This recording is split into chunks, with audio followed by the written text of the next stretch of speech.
The moment I stepped off the chopper, the air hit me like a wet, suffocating wall. Vietnam welcomed me not with the fanfare of a war hero's arrival, but with a chokehold of humidity that clung to my skin and dripped into my eyes.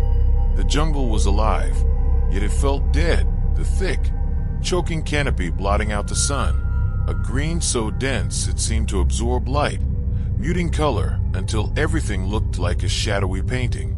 The smell struck me before anything else. Rotting vegetation mixed with sweat and gunpowder, the fetid stench of decay lingering where the living and the dead collided in ways the press would never describe. I swallowed, trying to steady my nausea, and the helicopter blades behind me kicked up a cloud of dust and debris that did little to mask the smell. My unit gathered nearby, voices low, almost whispers under the roar of the departing chopper. I recognized a few faces from the basic training videos, hard-eyed men who now seemed smaller somehow, shadows of the confident soldiers I imagined them to be. Most of them looked at the jungle as if it might leap forward and swallow them whole. Some shifted nervously, rifles loosely clutched, boots sinking into mud that seemed bottomless. Others stared off into the treeline, listening to sounds I couldn't yet identify. A distant crack that might be a snapping branch or an incoming ambush, a rustle that might be a bird, or something far worse. I adjusted the strap of my medical bag, feeling its weight settle like a second heartbeat against my chest. It was heavy with supplies, but what it carried beyond gauze and morphine was a responsibility I wasn't sure I could bear. These were men I was meant to save. If bullets, shrapnel, or the jungle itself decided their fate before I could, would I be enough? That thought gnawed at me even as we formed a rough line, ready to march deeper into the shadowed embrace of the forest. The jungle closed around us as we moved. Vines hung like serpents from towering trees, dripping with dew that pooled in our boots and made every step a cautious negotiation with the mud beneath.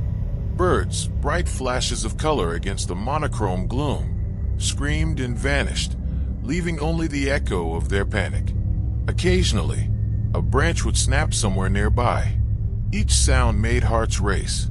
Everyone moved silently, but the tension was a palpable thing, a living entity that crept along the line of soldiers, whispering warnings that none of us dared acknowledge.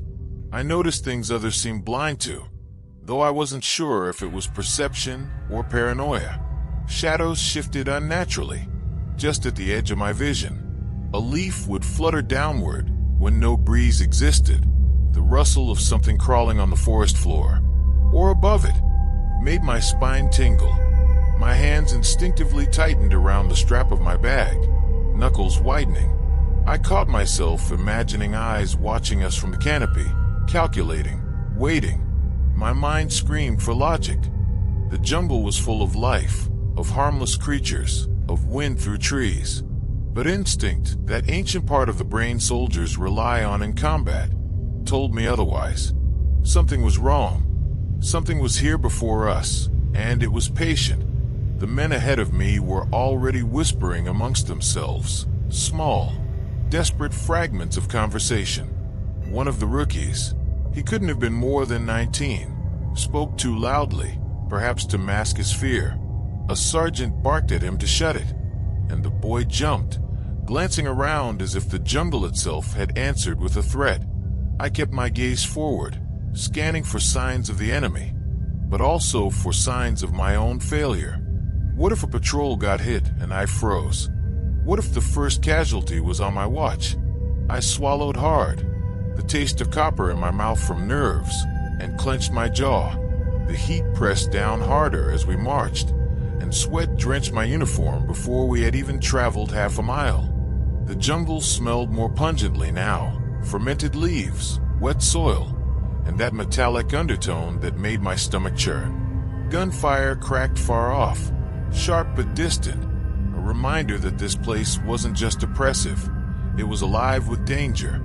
The sound of men shouting in panic reached us from some unseen clearing, echoing eerily through the dense canopy. I felt my chest tighten, realizing that the real war wasn't the one the politicians spoke about.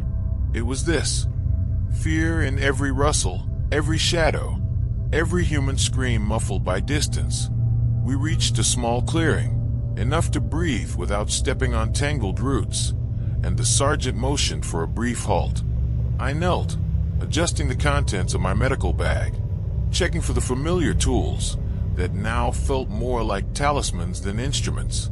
I studied the men around me, sweat-slicked faces, eyes darting, hands twitching near triggers. Each of them carried not just rifles, but unspoken dread. The jungle had already claimed their attention, planting seeds of paranoia, and I carried the weight of knowing I was the one they would look to if bullets or booby traps found them first. A sudden, soft rustle from the tree-line made me freeze. Heads turned, rifles raised, breaths held. The sound passed, and nothing followed. But the tension didn't ease, it thickened, as if the jungle exhaled around us, drawing us deeper into its grip. I forced myself to take a deep breath, trying to center my mind, reminding myself that fear could be a tool as much as a liability. Still, my gut twisted. The feeling of being watched didn't fade. Somewhere out there, hidden by leaves and shadow, eyes followed our every step, assessing us. I couldn't see them, but I knew they were there, patient, silent, and waiting. I closed my eyes briefly, imagining the medics I had trained under, the drills, the field exercises. None of it prepared me for this. The suffocating heat, the living darkness, the sense that the earth itself could turn against you. Yet, with a med bag heavy on my shoulder and my heart hammering, I took a step forward, one foot after another. The men followed, some trembling slightly, some forcing calm masks over their panic. Every sound, the distant echo of gunfire, a snapping branch, a bird's sudden cry, reminded me that survival was uncertain, and that I was now fully responsible for others' lives. I swallowed again, tasting iron in my mouth, and muttered under my breath, "Just keep them alive. That's all you can do. Just keep them alive." The jungle stretched before us, endless and foreboding. Somewhere something watched. Somewhere something waited. And I, a medic, was already standing at the threshold of a nightmare I had only begun to comprehend. We had barely moved half a mile from the clearing when it happened.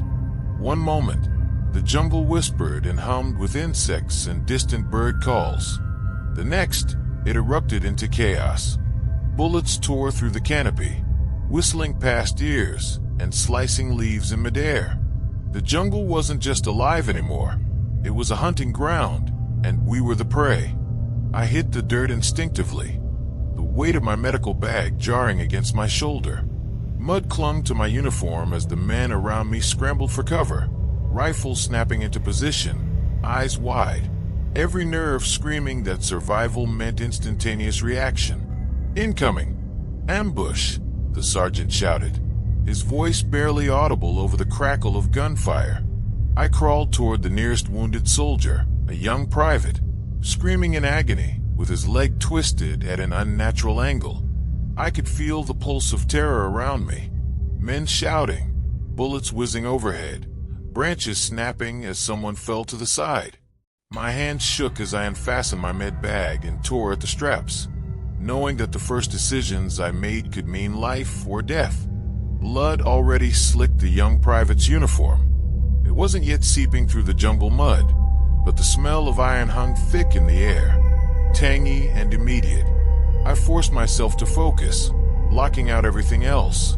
The screaming, the flashes of muzzle fire, the distant explosions, the constant murmur of death hiding in the underbrush. I pressed my fingers against the wound, feeling the tremor of his pulse under my palm, and whispered, "You're going to make it. I've got you." It sounded hollow even to me. Death didn't care about promises. Another soldier fell a few feet away, screaming, clutching his chest. I turned, adrenaline forcing my limbs into motion, and found a bullet had torn through his torso. His eyes locked onto mine, wide and pleading. I could see every second of his life racing past him. Fear, regret, memories of home, and the instant understanding that he would not see another sunrise. My stomach clenched violently, while rising, but I forced my hands to steady. The medic's duty was not to scream, not to crumble, it was to act. I ripped open the man's uniform and pressed my hands where I thought they could slow the bleeding. I applied pressure, twisted gauze, muttered soothing words, all while another volley of gunfire shredded the foliage above. Splinters of wood and leaves pelted my back. Bullets whined as they passed far too close. Around me, the jungle itself seemed to conspire with the enemy, branches whipping into faces, mud sliding under boots, fallen logs obstructing movement. Chaos was not just a word anymore. It was a living, breathing entity. I glanced to my left and saw a squad member screaming, his arm hanging at an odd angle, torn and useless. A second later, another soldier went down with a jagged cry, disappearing behind the thick green wall of the jungle. The cries were endless, overlapping, merging into a single monstrous howl that seemed to emanate from the earth itself. The medic in me knew I couldn't save everyone. Logic screamed at me to triage, to pick those with a chance, but my heart fought against it. How do you choose? How do you let someone die when all you can see is their terrified eyes? A grenade exploded somewhere to the rear, sending shockwaves through the mud and ripping leaves from their branches. I felt my ears ring and my teeth rattle. Dirt and debris coated my skin and hair. I barely noticed. My focus was locked onto the private beneath me. He had gone pale, his pulse faltering. I ripped open more supplies, jammed a tourniquet high on his thigh, trying to stem the tide of blood that now soaked through the mud and his uniform. Around me, the screams were a symphony of suffering, punctuated by sharp pops of rifles and the thunderous echo of distant artillery. Somewhere a man shouted, "Medic!" but his voice was swallowed instantly by the cacophony. I forced my mind to compartmentalize. The soldier at my hands first, the chaos second, the fear third. Each breath was calculated, each movement deliberate. I prayed silently that my hands didn't betray me, that I didn't fumble the bandages, that I didn't fail him. But the jungle didn't care about prayer, nor did the war. Another scream, closer this time, pulled my head around. A young corporal had been hit in the chest. He slumped against a tree, gasping in an inhuman rhythm. I dashed to him, threw myself against the trunk, and pressed gauze to the wound. His eyes were wide with panic, pupils dilated, sweat mixing with blood on his face. "Stay with me, damn it! Stay with me!" I yelled, my own voice cracking. And then it happened, the moment that would etch itself into my memory forever. A mortar landed just 30 feet away. The shockwave threw me against the mud, knocking the wind out of me, embedding grit into my open cuts, filling my mouth with dirt. My ears rang with a high-pitched scream that wasn't human, and for a terrifying instant, I saw nothing but spinning shadows. When my vision cleared, the soldiers I had been racing to save were gone from my immediate sight, replaced by jagged silhouettes sprawled across the mud. Some moaned, others were still. I didn't know which I could help, which were already gone. I staggered to my feet, mud caking my uniform, my arms slick with blood my own theirs. I couldn't tell anymore. My hands shook violently as I grabbed the nearest soldier who was still breathing, trying to stop a wound that seemed determined to defy all human intervention. I muttered the same mantra over and over. "You're going to make it. You're going to make it." It felt hollow, and I knew, in the deepest part of my mind, that I might already have failed too many. The horror of the jungle, the horror of combat, wasn't just in death. It was in the helplessness, in the knowledge that no matter how fast you moved, how steady your hands, the world could rip someone from life in an instant. I felt the weight of it on my shoulders, the crushing responsibility of survival, and the relentless psychological gnawing that would follow. Even now, As I dragged another screaming soldier to relative cover, I could feel the eyes in the jungle watching, patient, waiting for the next mistake, the next heartbeat I couldn't save.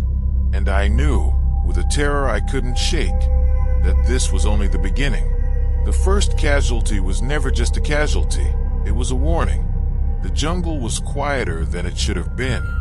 Not the quiet after a storm, or the lull between firefights, but an unnatural, waiting quiet that made every leaf and branch seem alive with menace.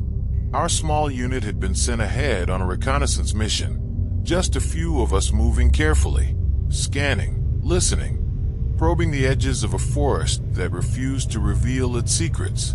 The air was heavy with moisture, and each step squelched in the mud, leaves sticking to our boots like clinging reminders of the life and death that surrounded us. I led, my med bag swinging lightly against my hip, every muscle taut. The recent ambush haunted me, lingering in every twitch and sudden movement of my squad. We spoke in whispers, measured tones that could carry in the wrong direction if the jungle wanted them to. I kept my eyes moving constantly, catching shadows that were never there when I looked directly. Glimpses of movement that vanished if stared at too long. Something about this forest didn't obey normal rules. It was patient, and it was watching. The first sign of something wrong came from a sound too soft to belong to the wind. A faint shuffling, like boots dragging over damp leaves, but uneven, deliberate, out of sync with the movements of our patrol. I froze mid-step, every nerve screaming. "Hold up," I whispered. The others stopped, rifles up, scanning the trees, the underbrush, even the waterlogged ground. Nothing moved, nothing appeared, but the feeling of being observed was overwhelming. The hairs on the back of my neck stood on end, and I felt my heartbeat thudding like a warning drum inside my chest. We pressed on, slower now, careful not to disturb the unseen presence. And then we found them. The first body was lying face down in a shallow depression, near a cluster of broken bamboo. At first glance, it appeared we had missed a casualty from a previous skirmish, but as I approached, my stomach dropped. No blood, no bullet holes, no visible wounds. Just a soldier, pale and lifeless, muscles slack, eyes wide in a frozen expression of terror. I knelt and checked his pulse anyway. Nothing. He was dead, and yet nothing had touched him. A shiver ran through me as I straightened, scanning the tree-line. How did this happen? I murmured, more to myself than anyone else. The squad exchanged uneasy glances. "Could have been a mine," one whispered, but the ground was undisturbed. "Booby trap," another suggested, voice shaking. We all knew the truth. There were too many unexplained deaths in this area. Soldiers disappearing without a trace. Bodies found twisted, pale, the way this one was. It defied logic. My stomach knotted, and I felt a creeping dread I couldn't shake. We pressed on, but the silence of the jungle was deafening. Each snapping twig, each whisper of leaves overhead, felt like a predator closing in. Shadows flickered at the edges of my vision, never solid, never staying still. I couldn't tell if it was exhaustion, paranoia, or something far worse.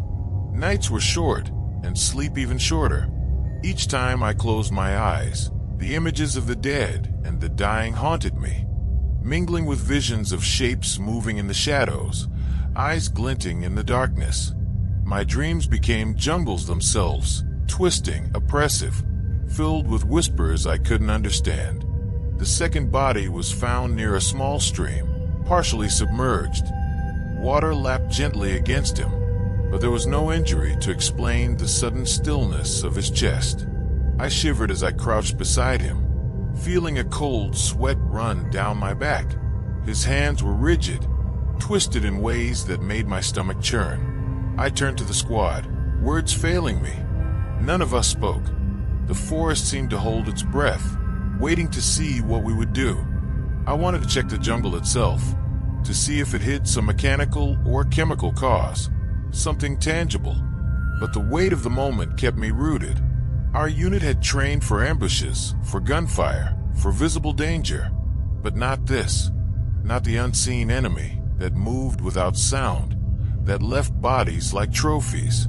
My med bag felt heavier than ever, as if the responsibility it carried had doubled. Could I save anyone if the threat wasn't even human? We set a perimeter, wary of every step, every movement. The birds were silent now. Insects seemed to have vanished. Only the faint rustle of leaves above reminded us that life, or something like it, still lingered. Every sound, or absence of sound, told me the jungle was alive in ways I couldn't comprehend. Every shadow was a threat. Every corner might hold the next corpse, waiting, mocking. My eyes burned from sleepless nights. My hands shook intermittently, caught between adrenaline and fatigue. I caught myself staring at the underbrush for minutes at a time, seeing shapes that weren't there, hearing whispers I could not locate. The line between reality and hallucination began to blur. I knew I was on the edge, and that edge was razor thin. One wrong step, one hesitation, and I could end up like the soldiers we found, pale, lifeless, twisted by something we couldn't name. The squad pressed forward, urging me along with low murmurs. I followed, though my gaze constantly flicked to the shadows. Every step made me wonder, was I the hunted now, or simply an observer? Was it watching us, testing us, feeding on our fear? I had been a medic long enough to know that panic spread faster than disease, that fear could kill just as efficiently as bullets. And yet, as I adjusted the strap of my bag, I realized that this was beyond human comprehension. There was no treatment here, no morphine, no bandage to save us from this horror. By the time we returned to the small clearing we had left hours earlier, I felt hollow, drained of certainty and sanity in equal measure. My pulse raced, my eyes darted to every shadow, and every whisper of the jungle seemed like a reminder of the unseen enemy still out there, waiting, patient. I could feel it in my bones. This was not a place where logic ruled. This was a place ruled by fear, by shadows, by the unseen consequences of war in a jungle that had its own consciousness.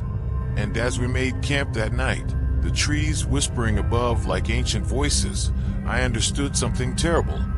The first ambush had killed bodies, but this jungle killed something far worse. It killed certainty. It killed peace. And it had begun to plant seeds of terror in our minds that would not be so easily removed. I lay awake that night, listening to every rustle, every sigh of wind, imagining eyes in the dark. Sleep was fragmented and shallow. My dreams were thick with shadowy shapes, whispering names I couldn't recognize, showing me bodies I hadn't yet found. My hands itched to check for wounds that weren't there, to perform triage on soldiers who didn't yet exist, and the line between life and death blurred with every passing hour. The jungle had become a predator, and we were prey. And I, the medic, felt more hunted than any of the soldiers I carried the responsibility to protect. The patrol had been moving cautiously along the narrow path skirting the Mekong tributary, water lapping quietly at the edges, the mud squelching beneath our boots. The jungle seemed to press in tighter than ever, roots clawing at our ankles, vines wrapping like constricting fingers, branches snapping with ominous rhythm. I could feel the oppressive weight of the foliage, the humidity choking, the air thick with the stench of decay and river water. The men were tense, scanning the shadows, rifles ready, but none of us were prepared for the moment the world erupted. The explosion tore the silence apart. 1 second, everything was still. The next, the ground heaved violently beneath our feet. Mud and debris spraying through the air, and the sound of metal twisting and flesh screaming merged into a deafening roar. A booby trap, hidden beneath a deceptively shallow layer of mud, had claimed 3 soldiers instantly. The smell hit me before I even reached them. Burned gunpowder, wet earth, and blood thick in the air. My stomach churned violently, but training, reflex, and desperation took over. I dropped to my knees in the mud, the ground slick beneath me. One man's leg had been torn open, flesh shredded, bone protruding grotesquely. He was screaming in a voice that seemed to claw at my soul. Another clutched his abdomen, trembling, pale, eyes rolling in pain and terror. I could feel the pulse of panic spreading through the remaining soldiers, a contagion faster than any virus, faster than bullets. "Medic!" someone shouted, pointing at the first soldier. I didn't hesitate. My hands were coated in mud and blood within seconds as I grabbed my supplies from the soaked bag. I tore open a bandage, pressed it over the wound, trying to stop the bleeding. My fingers were shaking violently, and for a brief second, I imagined the blood was mine, that I was the one dismembered and helpless in the mud. But I forced that thought away. Focus. Stabilize. Save. Another explosion went off upriver, distant but enough to make the mud vibrate under us. I looked around. 3 men critically wounded, 1 unresponsive, the rest pinned under branches or trembling with fear. My chest tightened. We couldn't save everyone. I knew it instinctively, that brutal, unspoken reality that every medic in the field learns in the first month. Resources are limited, time is limited, and not every life can be spared. I forced myself to triage, even as guilt clawed at me, even as each scream made my ears ring and my vision swim. The rain began, sudden and violent, hammering down in sheets that blurred vision and muddied already treacherous footing. Mud clung to our clothes, mixed with blood, masking injuries, but not horror. I applied pressure where I could, jammed tourniquets, whispered reassurances I didn't believe, all while my hands slicked on the gore and rain. The jungle was no longer background. It was active, malevolent. Branches whipped at our faces as if to strike us. Leaves fell in constant patter that masked the quiet movements in the shadows, and the water of the Mekong tributary surged unnaturally fast, as if eager to claim anyone who faltered. I looked at the unresponsive soldier. His chest barely rose, eyes wide, frozen in shock. Could I save him? Did I have the strength, the materials, the skill to pull him back from the edge? Every second was an eternity. And then a shadow passed across my vision. Not real, I told myself, but I saw it nonetheless. A figure in the trees, pale, watching, almost mocking. My pulse spiked. I shook my head violently, trying to clear the hallucination, but the image lingered in the periphery of my vision, fleeting but persistent. The psychological weight of the jungle was already taking root. Nearby, a young private screamed again, mud in his mouth from falling into the riverbank. Terrified that he would drown as well as bleed out, I grabbed him, dragging him back from the edge, pressing gauze to a gaping wound on his arm. I could feel the weight of responsibility pressing down like the jungle itself, suffocating, demanding that I choose who lived and who died. It was a decision no one should ever have to make. Yet here I was, wet, muddy, exhausted, with screams and explosions pounding in my ears. The men around me were panicked. One soldier, disoriented from the blast, stumbled forward into the river. I lunged, grabbed him just in time, but the exertion left my arms trembling. I had to force myself to remain calm, to act, to survive long enough to save anyone else. And yet, every glance into the jungle brought flashes of figures, twisted, impossible shapes, that disappeared the moment I blinked. I could hear whispers, faint, unintelligible, threading through the patter of rain, mixing with screams and cries. The line between reality and hallucination began to blur. Hours, or maybe minutes, passed in a haze of mud, blood, rain, and terror. I had no way of knowing which soldier I had saved and which I had failed. The jungle had swallowed certainty along with daylight, leaving only fear, chaos, and the chilling understanding that it was an active participant in our suffering. Its oppressive canopy pressed down on us, branches clawing like skeletal fingers, shadows twisting into forms my mind couldn't fully comprehend. Finally, the immediate threat receded. The rain lessened to a drizzle. I looked around at the carnage. Men lying in mud, some alive, some not, uniforms soaked and plastered with gore. My med bag was emptying faster than I could replenish it, my hands raw and trembling, my mind screaming in fragments and whispers.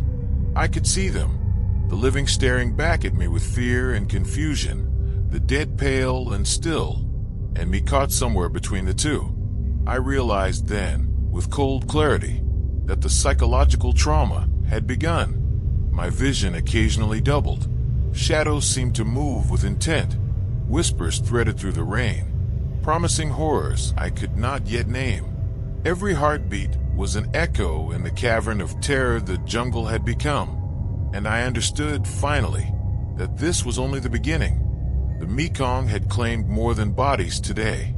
It had claimed a piece of our sanity.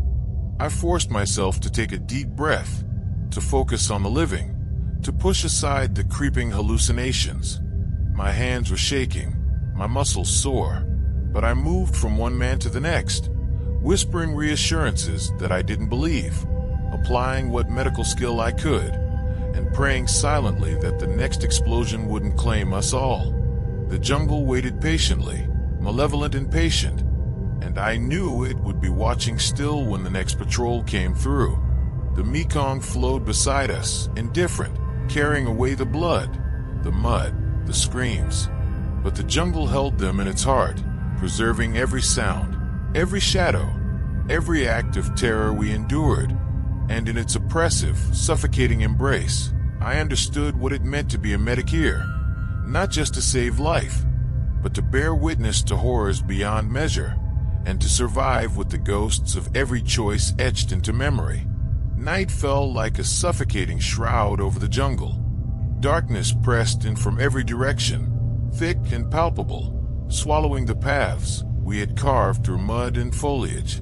The moon was hidden behind clouds, leaving only the faint glimmer of distant fires and the dull reflection of the Mekong in the distance. Every sound, the drip of water from leaves, the snapping of twigs, the occasional call of a nocturnal bird, was amplified in the oppressive silence. It was a silence that carried its own threat, a silence that screamed in anticipation. We had set a perimeter, tired but alert, attempting to get what little rest the night would allow. My med bag rested against a tree, supplies barely organized from the day's chaos. But rest was impossible. My hands itched to check wounds, to prepare for the next ambush that I knew was coming. The men around me whispered nervously, the low murmur of voices blending with the sounds of the jungle into a constant hum of tension. I felt eyes on us from the darkness, though I could see nothing. And then the first scream shattered the fragile quiet. It came from the northern edge of our perimeter, a raw, human sound that carried terror with every note. I bolted upright, heart hammering, fumbling for my flashlight. A soldier had disappeared into the shadows. We ran, calling his name, rifle swinging, boots sinking in mud. There was nothing, just the echo of his scream bouncing from tree to tree, fading into silence as if the jungle had swallowed him whole. Panic spread quickly. One soldier tripped over a root, sending his rifle clattering. Another fired blindly into the trees, convinced he saw a shadow, and a second volley rang out from another side, friendly fire in the chaos. Shouts and cries mixed into a cacophony, men screaming at each other to stop shooting, to hold their fire, to find the missing. But the darkness offered no answers. Bullets tore through leaves and bark, a deafening accompaniment to the panicked shrieks. I ran toward the nearest wounded, pulling him out of the line of fire, mud and blood caking both of us. His chest had a shallow but bleeding gash. I pressed my hands to it, whispering reassurances that I didn't entirely believe. Around me, the jungle seemed alive, closing in, compressing the space into a suffocating, malevolent pressure. Every shadow flickered with imagined figures. Every rustle in the leaves became a threat. Every scream a summons to death. We discovered another soldier a few minutes later, pale and twitching, a shallow wound from a ricocheted bullet. He was alive, barely, and yet it was impossible to reach him without exposing ourselves further. I shouted to the others, trying to organize some semblance of triage, but the jungle wasn't interested in order, and neither was the enemy. Each second brought new screams, new shadows, new panic. I moved from one man to the next, applying pressure, bandages, whispers, and prayers, but I could feel the mounting helplessness squeezing my chest. And then the hallucinations began. I saw figures where there were none, shadows that moved independently of the trees. A man I had carried earlier appeared at the edge of my vision, pale, eyes empty, whispering my name. I blinked, and he vanished, but the memory remained, etched into my nerves. Every scream, every rustle of leaves, seemed to resonate with those figures, blurring the line between reality and nightmare. My mind frayed under the weight of sensory overload. I knew some of it was exhaustion, some chemical reactions from adrenaline and blood loss, but it didn't matter. The horror felt real. The friendly fire incident intensified the fear. In the confusion, one of our own was hit by a ricocheting round. I screamed his name, but it was too late. The mud and darkness conspired to hide him from view. Every second of indecision, every misfire, every panicked shot left another scar in my conscience. I had saved men today, yes, but I had failed others. That knowledge pressed down on me heavier than any bullet or explosion ever could. The jungle seemed to feed on our confusion. Shadows twisted into grotesque shapes. Branches reached out like fingers. Leaves whispered in voices I could not place. The screams of the missing echoed endlessly in my mind, interlacing with nightmares that had already begun to haunt my sleep. I saw soldiers standing in the distance, only to vanish when I tried to approach. Faces appeared where there should have been trees. My pulse raced, vision blurred, and every instinct screamed at me to run, hide, survive. But I couldn't abandon the living. I dragged a soldier into a slightly more defensible position, mud sucking at my boots, rain beginning to fall again, washing blood and grime down our faces. His eyes locked onto mine, wide and terrified. "Please don't let me die," he whispered. I pressed a hand to his chest, trying to reassure him, but the words rang hollow even to my own ears. How could I promise survival when the jungle itself seemed to devour certainty, when death moved silently and unpredictably among us? Hours, or what felt like hours, passed in that suffocating, rain-soaked darkness. More men vanished, their screams carried off by the jungle before we could reach them. Others were injured, and I moved frantically, the line between helping and panicking dissolving. Every movement was a gamble, every breath a reminder that I might fail again. The forest seemed sentient, alive with malice, twisting every sound, every shadow into a threat. I could hear whispers threading through the rain and mud, indistinct but insistent, as if the jungle itself was mocking our desperation. By the time dawn began to break, gray and muted behind the thick canopy, I was spent. Mud caked my uniform. My hands were raw and trembling, and my ears still rang with screams that had long since ceased. I counted the living and shivered at the number I couldn't reconcile with the men we had started with. Every surviving soldier carried their own haunted look. I saw it mirrored in my own eyes, and in that reflection, I realized the first seeds of guilt had taken root. I could save some, yes, but the others, lost to darkness, mud, bullets, or fear, would haunt me forever. I sank against a tree, listening to the final, fading echoes of the night. The jungle was quiet again, but it was a quiet that promised nothing, that whispered of the horrors still to come. I closed my eyes, but the screams didn't stop. They had woven themselves into my mind, into my nightmares. into the very fabric of my existence. And I knew that when night fell again, I would face them once more, powerless to stop the terror that came not just from bullets, but from the jungle itself, and the helplessness it demanded I endure. The base camp felt like a living nightmare.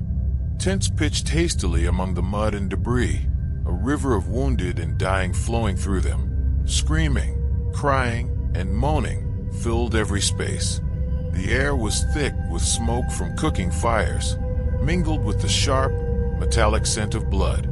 Rain from the Mekong had soaked the ground once again, turning pathways into mudslides that made every step treacherous.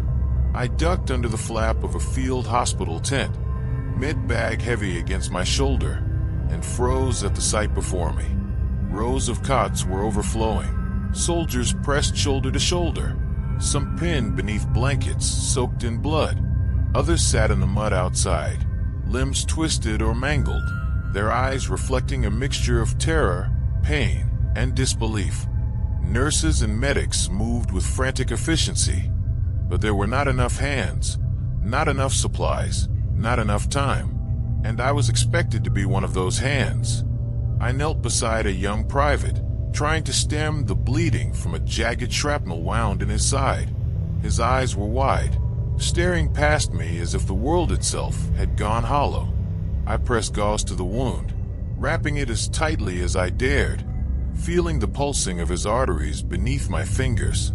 Every movement was a gamble, every second a decision of life or death. And above it all, the rain and mud outside seemed to seep into the tent, an uninvited witness to the chaos. Tension ran like electricity through the camp. Soldiers shouted at each other, frightened, confused, impatient for help that might never come. One man nearly attacked another over a ration of morphine. Fear, pain, and desperation had stripped them down to raw, animal instincts. I moved between them, hands working tirelessly, trying to maintain a calm facade even as my mind screamed that this was impossible. There were simply too many wounded, too few resources, and too many decisions no human should be forced to make. I came across a soldier whose leg was nearly severed, the wound horrific, bone and tissue exposed. I could see the pulse weakening, the color draining from his face, and I knew what had to be done. I didn't have the time, the skill, or the supplies to save him. My hands shook as I applied a temporary dressing, but I couldn't do more. I had to move on to the next soldier with a better chance. The moral weight of it was crushing. To save some, I had to leave others to die. War didn't just kill bodies, it murdered humanity. The sounds in the tent were relentless. Cries, coughs, the slap of wet mud under boots, and the occasional distant pop of gunfire from the perimeter. But beneath it all was something subtler. Whispers, almost imperceptible, curling through the air like smoke. Shadows that seemed to stretch too long, bend in unnatural ways. I caught glimpses of movements out of the corner of my eye, shapes that vanished when I turned, just at the edge of vision. I told myself exhaustion and adrenaline were creating hallucinations, but the unease persisted. Something lingered here beyond the chaos of war, beyond human suffering. A sergeant yelled for medics to check on the incoming wounded. I moved swiftly, weaving through the beds, mud squelching under my boots, my hands slick with blood. Each soldier I touched carried a story, a life in my hands. And with each, the gnawing question returned. Who could I save? And who must I leave to fate? It wasn't just physical triage. It was moral triage, a decision about who deserved the chance to live and who would be left behind. And the guilt of that knowledge was a weight I couldn't shake. The tent's canvas walls quivered in the wind, and shadows danced in the flickering lamplight. I thought I saw a soldier rise from his cot, eyes hollow and staring, only for him to collapse moments later, gasping for breath, or perhaps gasping for release. A nurse swore she had seen hands reaching from beneath the beds, or that a moaning soldier had spoken words no human could form. My own exhaustion blurred lines. I wasn't sure what was real anymore, what was imagined, and what was something else entirely. Outside, the rain pelted down harder. Muddy water ran like rivulets through the camp, mixing with blood and debris. I stepped over a fallen stretcher, trying not to slip, trying not to look at the soldier pinned beneath it. My chest ached with exhaustion and guilt, and yet there was no respite. The wounded were endless, and I was only one man. Every step, every decision, felt like a choice between life and death, morality and survival. I knelt beside a soldier with burns across his torso, the smell of scorched flesh nearly making me gag. He looked up at me with pleading eyes. "Will I make it?" he whispered. I swallowed hard. The truth, the cold, brutal truth, was that I didn't know. I couldn't save him. I could bandage, apply morphine, pray, but I could not promise survival. And in that uncertainty, the horror of my role became crystalline. I was a medic, yes, but I was also a gatekeeper, a reluctant arbiter of fate. Shadows shifted across the tent again, long and twisting, and I felt a chill run through me despite the heat and humidity. Whispers threaded through the air, unintelligible but insistent, as if the dead and dying were speaking behind the thin canvas walls. I looked up at the lamps flickering overhead, saw shapes moving too quickly, bending in impossible angles, and felt my mind strain against exhaustion and fear. This was no longer just a war zone. It was a place where human limits were tested, where morality and sanity hung in delicate, fraying threads. The night dragged on, each hour heavier than the last. I moved mechanically, tending to the living, whispering reassurances, applying treatments I wasn't sure would be effective. My hands bled, my uniform caked in mud, sweat, and blood, but I didn't stop. I couldn't. To stop was to surrender, to allow chaos and death-free reign, and I wasn't ready to surrender yet. But I could feel the creeping horror inside me, the moral rot of the choices I was forced to make, the knowledge that leaving one man behind was an act as deliberate and damning as any enemy fire.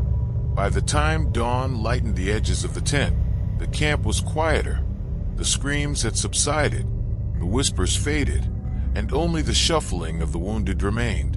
But the terror hadn't left. It had etched itself into my mind.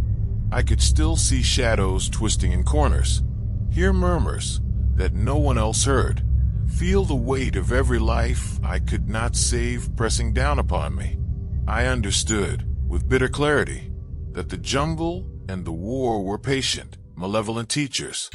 They demanded not only survival but compliance with horrors beyond comprehension, stripping us of certainty, of innocence, and of humanity itself. I sat down against a support pole, mud squelching beneath me, my hands shaking. I closed my eyes briefly and tried to breathe. The tent walls quivered. The whispers returned faintly, almost mockingly, and I knew that when the next wave of wounded arrived, I would rise again, forced to make impossible choices, forced to confront the moral abyss of my role as a medic in this hellish place. We had been following a faint trail along the jungle's edge, hoping to locate an enemy encampment when the trees began to thin. At first, I thought it was a clearing, a temporary respite from the oppressive green walls of the Mekong Delta.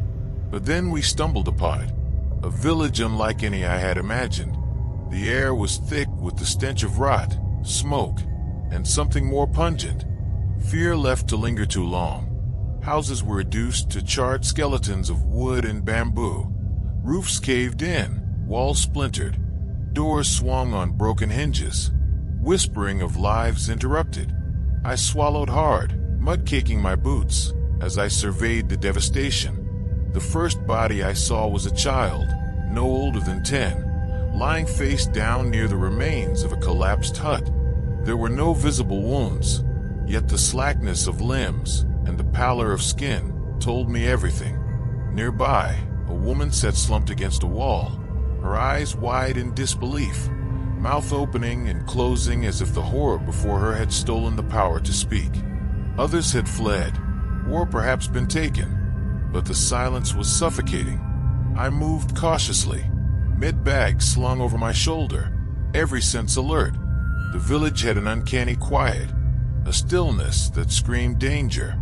We found bodies in kitchens, crouched in doorways, even hidden beneath beds and furniture, some starved, others showing signs of disease or psychological collapse. The brutality was pervasive, yet elusive. There were no clear wounds in many cases, no blood, just the quiet evidence of suffering, of lives broken beyond recognition. A soldier whispered behind me, voice trembling. What the hell did this? I shook my head, unable to answer. Logic failed here. Enemy forces? Disease? Starvation? All at once. The lines between human cruelty and natural consequence blurred. It was a scene of horror that went beyond combat, a reminder that war kills in ways that no bullet can measure. I knelt beside a young girl, barely breathing, emaciated, eyes vacant. I felt for a pulse. Faint. I fumbled with what supplies I had. Water, bandages, morphine. But the resources were nearly depleted. Every second of hesitation might be the difference between life and death. And yet it was impossible to save them all. The village itself seemed to conspire against us. Every shadow shifted. Every wind whispered warnings. Every rustle of leaves suggested unseen eyes. The unit moved cautiously, weapons raised, scanning for signs of ambush. Every hut could hide enemy combatants, every doorway a sniper's vantage. The smell of smoke mingled with rot, and the silence pressed against our ears like a physical weight. Booby traps were everywhere, spikes hidden under floorboards, rusted nails glinting in puddles of water, tripwires nearly invisible beneath mud and debris. Each step became a gamble. Each breath was measured, each heartbeat loud in the chest, a constant reminder that survival was never guaranteed. I passed a house with walls charred black. Inside, remnants of meals lay uneaten on the floor. Bowls of rice, wilted vegetables, spoons smeared with grime. I saw a man hollow-eyed, sitting in a corner, rocking slowly, whispering to himself in a language I did not understand. He flinched at our presence, but didn't run. The psychological toll of the war, of starvation, of witnessing horrors beyond comprehension, had twisted him into something barely recognizable as human. I felt a pang of despair. This was the cost of conflict, the silent carnage beyond firefights, beyond casualties recorded in logs, beyond the soldiers I had tended to. A distant sound pulled my attention, a rustle in the jungle, almost imperceptible at first, but growing louder, deliberate. The unit froze, rifles raised, scanning the tree-line. Eyes darted from shadow to shadow. I could feel my pulse spike. Was it an enemy patrol? Booby traps triggered by our presence? Or something else, something the jungle itself had become? Fear coiled in my stomach, tight and merciless, as I realized that danger was not just probable, it was imminent. We pressed forward carefully, every movement calculated. The village, once seemingly abandoned, now felt alive with threats. Doors creaked as if pushed by unseen hands. Windows reflected shadows that moved independently, and each corner seemed to harbor waiting death. My senses were on high alert. I could feel the eyes in the darkness watching, measuring, waiting. The earlier hallucinations in the field hospital and Mekong Delta came back to me now, and I wondered, was it my mind fraying, or something else, something malevolent, feeding on fear? Near the edge of the village, we found a well. Water, potentially safe, but the air around it was thick, almost rancid. Mud and blood coated the edge. A single body hung from a rope tied to a tree nearby. The sight was enough to make one of the soldiers vomit. I felt my stomach twist. The war was not confined to bullets and artillery. It was a plague upon the living, a relentless, invisible enemy that fed on despair. We moved on, taking what little supplies we could carry, patching the wounded, helping the weak. The jungle pressed in around us like a living thing. Trees bending unnaturally, shadows lengthening, whispers threading through the leaves. Every step was tentative, each breath a test of courage and sanity. I could feel the horror of the village settling in my chest, a weight that pressed on my lungs, making each inhale a struggle. By the time we left the village behind, the sun was low, casting long, distorted shadows across the ruined homes. The silence of the place lingered in my mind, a ghostly residue. I realized, with a sinking certainty, that the horror I had seen was far from over.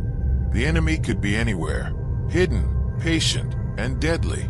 And the village itself, with its dead, starving, and broken, would haunt me for as long as I lived. The Mekong flowed beside us as we retreated, indifferent to the human suffering nearby, carrying with it debris, bodies, and whispers of death.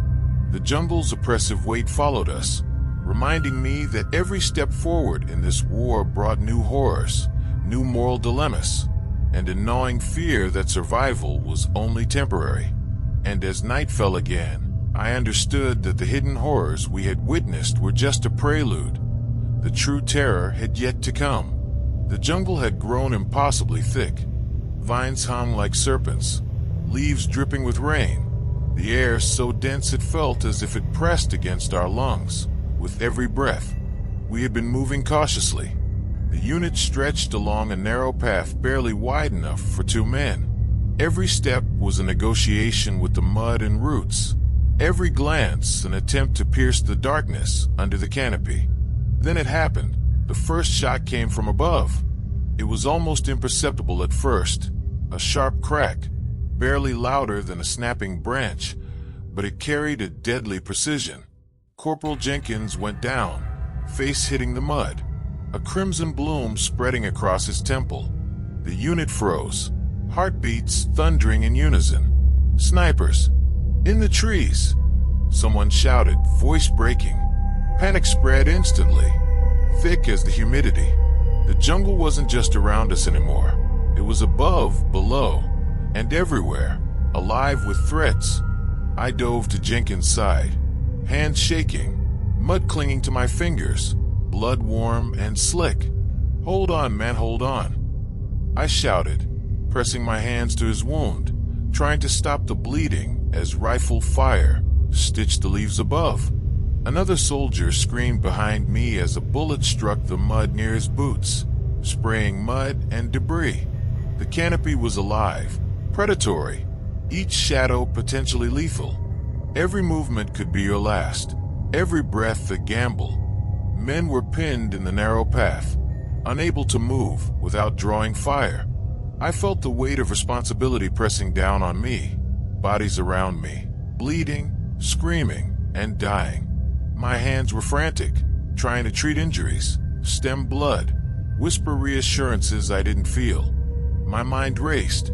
Who could I save? Who would I lose? And even as I acted, I felt the creeping horror of helplessness that came with knowing you couldn't save everyone. A second volley ripped through the undergrowth, and Private Morales vanished into the mud with a scream that I could not place. My head spun, hearing it again in flashes, one moment real, the next a memory of another scream from the Mekong or the field hospital. My vision blurred. The jungle had become a living predator, suffocating, pressing in, hiding its intentions beneath every leaf and branch.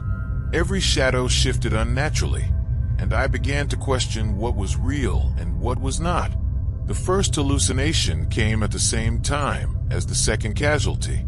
A man I had treated earlier appeared at the edge of my vision, pale, eyes hollow, mouthing words I couldn't hear. I blinked, and he was gone, but the image lingered, embedding itself into my panic-addled mind. Every scream, every burst of rifle fire, mingled with memories of wounded men I had failed to save. My body was present in the jungle, but my mind drifted between past and present, each trauma layering atop the next. I tried to focus, pressed myself against a tree, treating another wound as bullets stitched the canopy. Blood everywhere, the smell of iron thick, mingling with mud and rain, clinging to my skin, my uniform, my hair. My fingers worked automatically, but my mind kept replaying flashes. The child in the hidden village, the private lost to the Mekong, the screams of the night ambush. I could feel them overlapping with the current chaos, as if the jungle itself had folded time and memory into a single, suffocating reality. Corporal Jenkins groaned beneath my hands. "Medic hurt."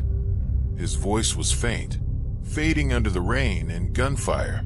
I pressed harder, feeling warmth soak through my gloves. I whispered urgently, trying to anchor both of us in the present, but the jungle refused stability. Every leaf and branch became a potential sniper's perch, every shadow a lurking figure. The air felt thick, each breath laborious, as if the canopy had descended not just above us, but into our very lungs. Another soldier screamed from behind, and I turned to see him gone. The mud clung to his uniform, leaving only a smear where he had fallen, or vanished. My hands trembled violently. I shook my head, trying to distinguish hallucination from reality, but it became impossible. Shapes moved where there should be none. Whispers threaded through the leaves. Flashes of past horrors, the child, the field hospital, the Mekong Delta, merged with the men screaming around me. My chest heaved and bile rose, but I forced myself down, hands still pressed to bleeding wounds, mind teetering on the edge of collapse. The snipers above shifted, moving silently from branch to branch, impossible shadows against a dark canopy.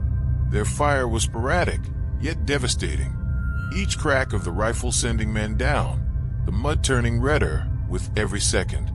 I ducked under a branch, dragging a wounded private with me, realizing that survival here was as much luck as skill. And yet, I couldn't stop. I couldn't abandon him. The moral weight of failure was heavier than any rifle. Time became meaningless. The jungle's oppression, the canopy's predatory presence, the screaming men, and the hallucinations intertwined until I could no longer separate them. One moment I was patching a wound, the next, I was reliving a scream from the field hospital, a boy from the abandoned village, or a soldier who had vanished in the Mekong. Blood coated my gloves, my uniform, my face, and my mind felt as saturated as the mud beneath my boots. Finally, the fire from above ceased, leaving only the jungle's suffocating silence. I looked around at the devastation, men lying still, some dead, others barely clinging to life. The canopy above swayed, indifferent, concealing whatever had ambushed us. Shadows clung to the ground in long, distorted forms. My hands were raw, trembling, and slick with mud and blood. My heart pounded, and yet I forced myself to move, dragging the living, assessing wounds, whispering reassurances into a world that seemed to have abandoned us entirely. I collapsed for a moment, leaning against a tree, vision blurred. I saw the past and present merge, children, villagers, screaming soldiers, corpses in the Mekong, blood-soaked tents, all flowing together into a river of horror that I could not dam. The jungle watched, alive and patient, and I understood fully that it had claimed not just bodies, but my perception, my certainty, my peace of mind. The ambush had ended, but the jungle's hold on us, on me, had only tightened. I was a medic, yes, trained to save lives, but here in the suffocating canopy, amidst blood, screams, and hallucinations, I realized I was also a witness, trapped in a living nightmare that stretched beyond bullets, beyond morality, beyond sanity itself. And I knew that the next step, whatever it was, would demand more than courage. It would demand survival of mind as well as body. The world erupted in fire and smoke before I even realized what was happening. The enemy assault came without warning, a relentless barrage of gunfire, explosions, and screaming men that transformed the jungle into a living furnace of death. Trees were shredded, mud and blood flying in every direction. The Mekong's tributaries churned red as water, debris, and bodies collided, carrying the dead and dying downstream in a grotesque current. I dove for cover as a shell exploded nearby, the force knocking me into the mud, ears ringing, vision clouded with soot and fear.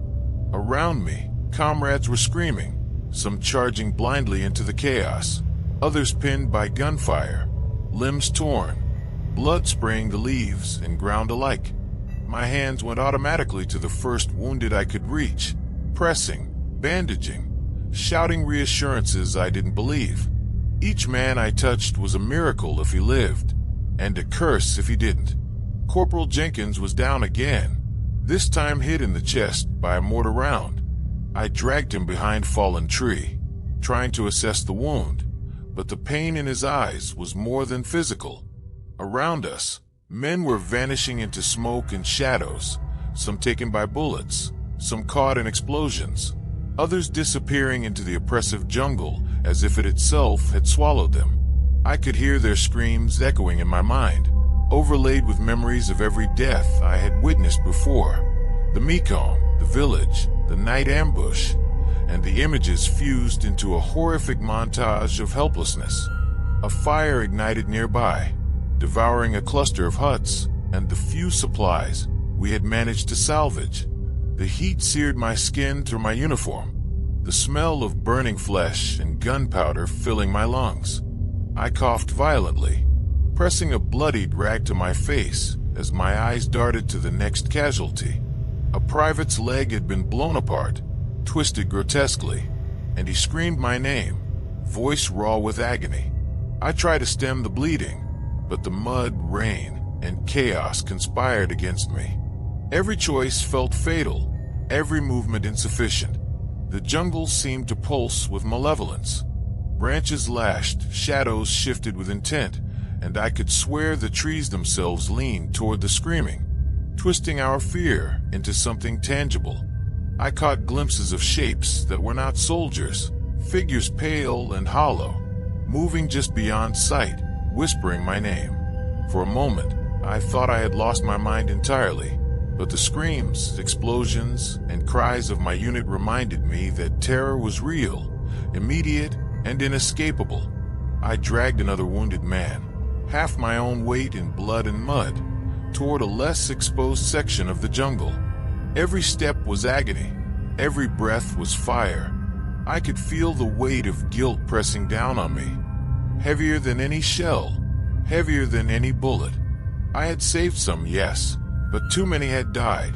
Their eyes, their faces, their final screams haunted me in the same moment that the war threatened to claim the living. I realized then that my role as medic was no longer about healing. It was about witnessing horror and trying, futilely, to contain it. Explosions tore through the canopy again, throwing men into the mud, scattering debris like grotesque confetti. The line between living and dead blurred. Some soldiers screamed from places where I could not reach them. Others vanished completely, leaving only the echo of terror. I stumbled across a wounded soldier I had tried to save hours ago, the same one whose leg had been nearly severed.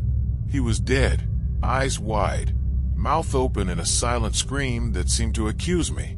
My stomach turned, while rising as guilt intertwined with horror. Everywhere I looked, the jungle had become a predator. Snipers fired from the trees above. Explosions rocked the ground beneath, and the river carried away the wounded as if indifferent to their suffering. My vision blurred with blood, smoke, and hallucinations.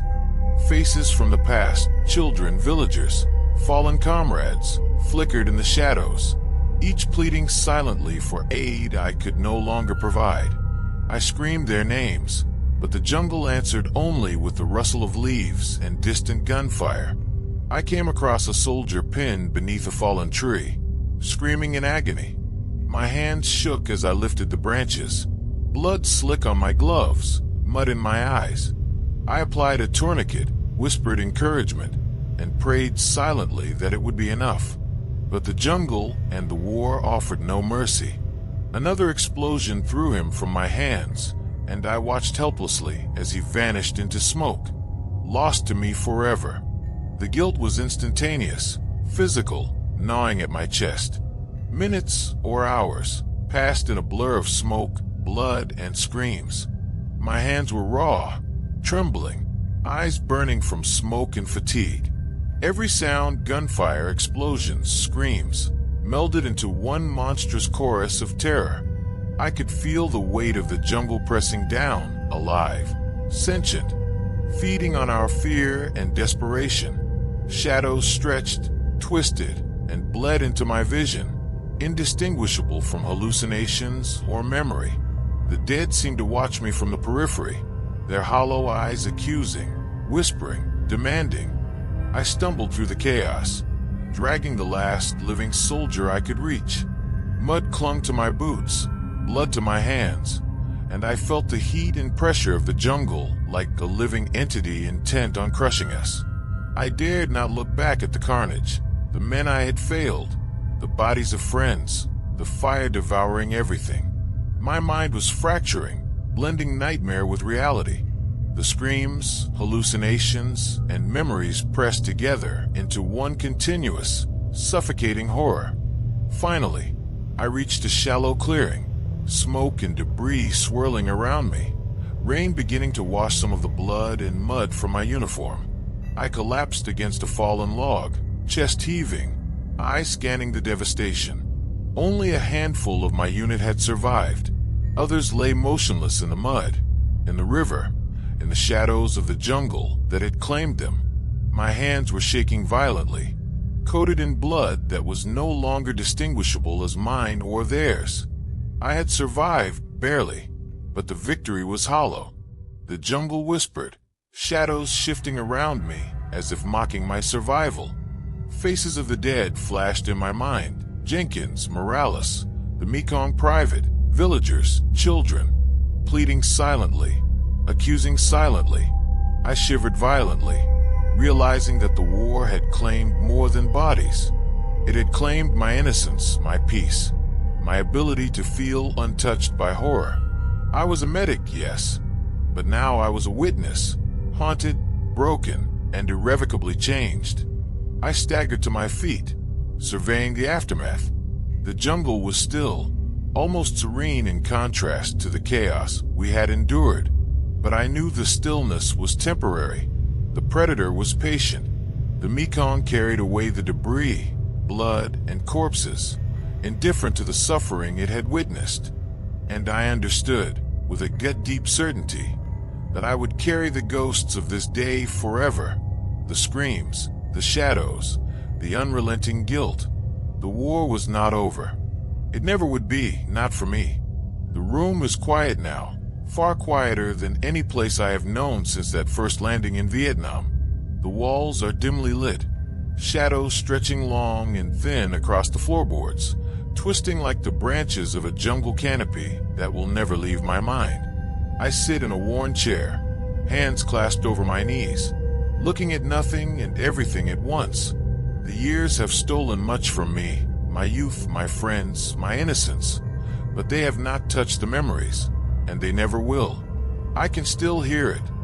The cries, the explosions, the snapping branches, and the whispering leaves.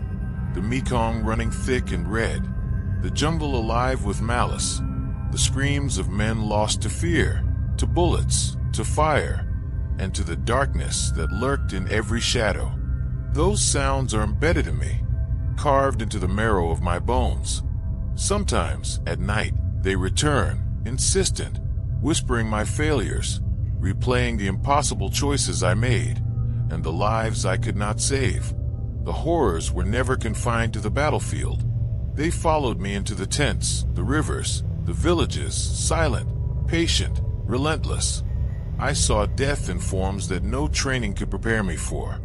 The hollow eyes of a child starved, the contorted faces of men twisted by fear, the pallid, almost supernatural stillness of the uninjured who had simply given up. War was machinery, guns, bullets, bombs, but also a machinery of the mind, turning courage into guilt, discipline into paralysis, memory into torment. I think back on my unit, the faces of the men I led, fought beside, and tried to save. I remember their laughter, their fear, the whispered prayers beneath their breath, and then their screams. I remember holding men whose lives were slipping through my fingers and realizing that no amount of skill or will could alter the relentless calculus of survival. Some survived, others did not, and all of them, the living and the dead, remain as vivid in my memory as the day it happened. The jungle is always with me. Even here, in this quiet room, I see its shadows in the corners, hear its whispers and the creak of the floorboards, the oppressive green walls, the tangled undergrowth, the unseen eyes. It all lingers. Vietnam is no longer a place I can visit physically, yet it occupies every corner of my mind. Each decision, each failure, each fleeting success echoes like the ripple of a distant explosion, the tremor of a dying soldier's final gasp. The war was not a series of events. It was a weight, a presence, an unyielding force that reshaped every part of me. I am haunted not only by the dead but by my own actions, the choices I had to make as a medic. Who to save, who to let go. Each decision replayed endlessly, a loop of guilt and sorrow I cannot escape. The men who vanished in the Mekong, the village of broken civilians, the ambush in the canopy, they are not memories. They are companions. They walk with me in shadow, whisper in the silence, remind me of the fragility of life and the permanence of horror. The machinery of war was visible in every detail. The cracked helmets, the empty shells, the scorched earth, the mangled jungle, but it was also invisible, in the fear that twisted men into strangers, in the despair that spread like a disease, in the haunting absence of certainty. I have tried to measure it, to understand it, but it defies calculation. The jungle, the bullets, the explosions, they were only half the terror. The other half was what lingered long after the smoke cleared. The scars etched into memory, the moral rot, the knowledge that some things cannot be fixed, cannot be healed, cannot be forgiven. I sit here and think of the men I could not save. Their eyes, their voices, the fleeting moments of hope I tried to offer. They are ghosts in my consciousness. Sometimes I see them at the edge of my vision, standing silently, waiting for me to notice. The whispers come then, faint and insistent, tugging at the threads of my sanity. Were they real? Were they hallucinations born of guilt? It doesn't matter. Their presence is undeniable, as real as the trembling of my hands, as real as the ache in my chest that never fades.